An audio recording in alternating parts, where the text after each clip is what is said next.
Today I'd like to talk about federalism, diversity and difference, so I'll pick up some of the issues that Lynn just spoke about, but maybe from a bit of a different point of view. I was recently reading an essay by David Malouf about Brisbane, and I come from Brisbane, and he was writing about the hold it has on his imagination. And he wrote, we have tended when thinking as Australians to turn away from difference, even to assume difference does not exist, and to fix our attention on what is common to us, to assume that there's some general quality of Australianness exists, a national identity that derives from our history in the place and from the place itself. He goes on to say, but Australians have different histories. The states have produced very different social forms, different political forms as well, and so far as landscape and climate are concerned, Australia is not one place. And of course, this is the reality of Australia. We're a large and diverse country, and for such countries, the most common way to govern is a federation. And being in a federation gives many benefits, and some of those have already been mentioned today, about the ability to design and deliver local services for local communities, the increased democracy with all the chances to vote on multiple occasions, and the capacity and the commitment that we've had since the 1930s to support states and territories with less capacity for generating revenue through horizontal fiscal equalisation. So I think there's much to commend a federal system, but in Australia we really don't value it. So today I'd like to talk about that loss of diversity and how centralisation and dominance by the federal government has really diminished the capacity for different states and regions to create local solutions. And the Nicholas Aroni chapter in the publication really points out some of those differences. So as he says, some states in Australia have younger populations, others have a greater share of immigrants or Indigenous people. They're at different stages of development. Western Australia and Queensland in the process of building those cultural institutions and ports and transport infrastructure, which were really put in place in Sydney and Melbourne really more than a century ago, and those cities became wealthy through the discovery of gold. Australia has a reputation of laboratory for democratic practice, and that comes from state-based innovation, famously, of course, South Australian enfranchisement of women voters in 1895, the introduction of the secret ballot. And there are more recent examples. Yet in Australia, the Commonwealth domination, particularly of revenue, has allowed the national government to override state sovereignty and downplay the federal elements of our political life. And I think the Commonwealth culture has evolved into imposing their goals and priorities onto the states, and in developing these complicated funding agreements to oversee what they consider their money rather than the nation's as being spent. And I think this leaves the states in a difficult position. The Commonwealth can use their funding superiority to get sign-up to proposals, and if the states put any alternative arguments, they're characterised by the Commonwealth, and quite often by the press gallery too, I might say, as being self-serving or parochial. So at the moment, I think there's little capacity within our federal system to manage those legitimate concerns of the states without them being cast as spoilers of the process. But I think these petty irritations and gamesmanship really mask a deeper problem.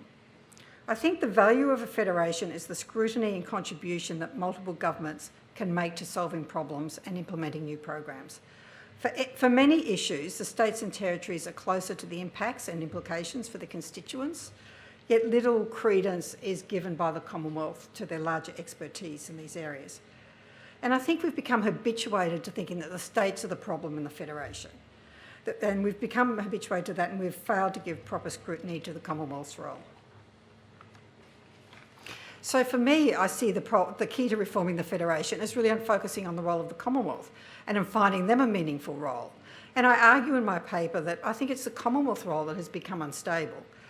So what happens now is during elections, Prime Ministers go out and campaign on issues that really are under the jurisdiction or control of states and territories, such as health and education. And this is to show their commitment to the bread and butter issues of interest to most people. So now when the Commonwealth government changes federally, so do areas of attention by the Commonwealth. So federal public servants have to run around, scramble across new policy areas and programs as the reach of the Commonwealth becomes more and more extensive. And each new Commonwealth government seems to have a different view of its role. And you see kind of, an example is the health system, where you see, first of all see Prime Minister Rudd wanting the Commonwealth to take it over and then settling for being the dominant funder. Tony Abbott was an early advocate for the Commonwealth take over the health system before announcing via this year's budget, to the surprise of the state premiers, that the states were now responsible for public hospitals and schools and would have to take on more responsibility. So I see while the Commonwealth endlessly twists itself around what role it should have in the health system, the states keep on building hospitals, running community services, managing infectious diseases and rolling out health promotion activities. The Commonwealth comes in and they can cherry pick what and when they'd like to be involved in, but the states have no choice. So for me, the question remains, what is a meaningful role for the Commonwealth Government in the early 21st century? And of course, the white paper process kicked off by Tony Abbott has got roles and responsibilities as one of the key terms of reference. So I see three elements to a refocused role for the Commonwealth.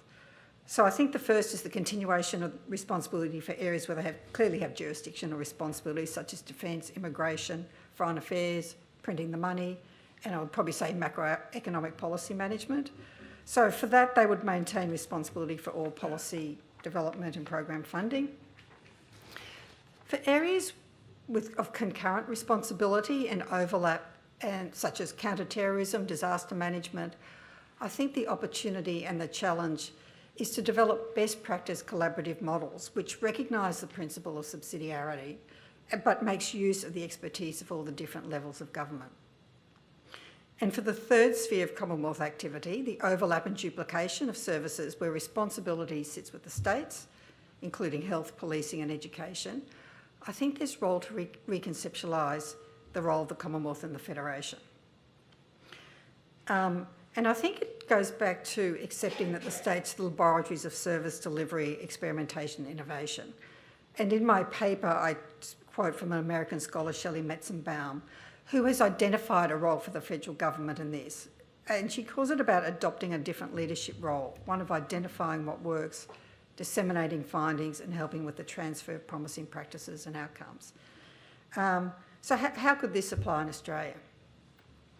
I think instead of an intergovernmental relationship based on compliance and penalty, there's a potential to develop a relationship built upon developing collective solutions to widespread problems.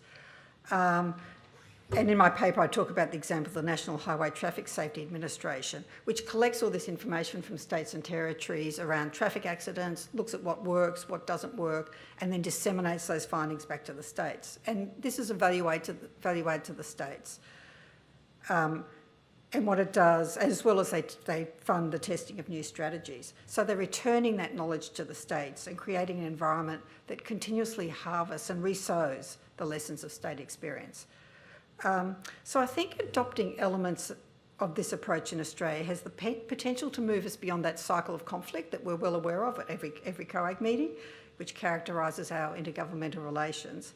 And that's when the centre seeks to impose their goals on subnational jurisdictions.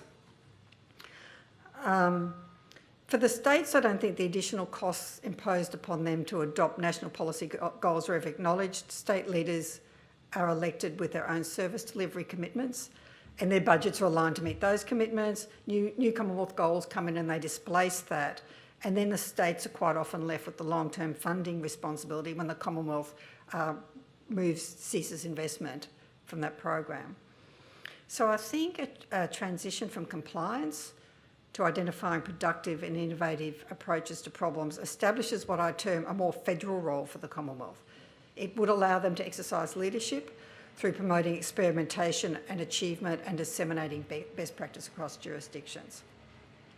And I think such an approach by the Commonwealth would help to unleash some of the advantages of being in a federation which are currently starved of oxygen.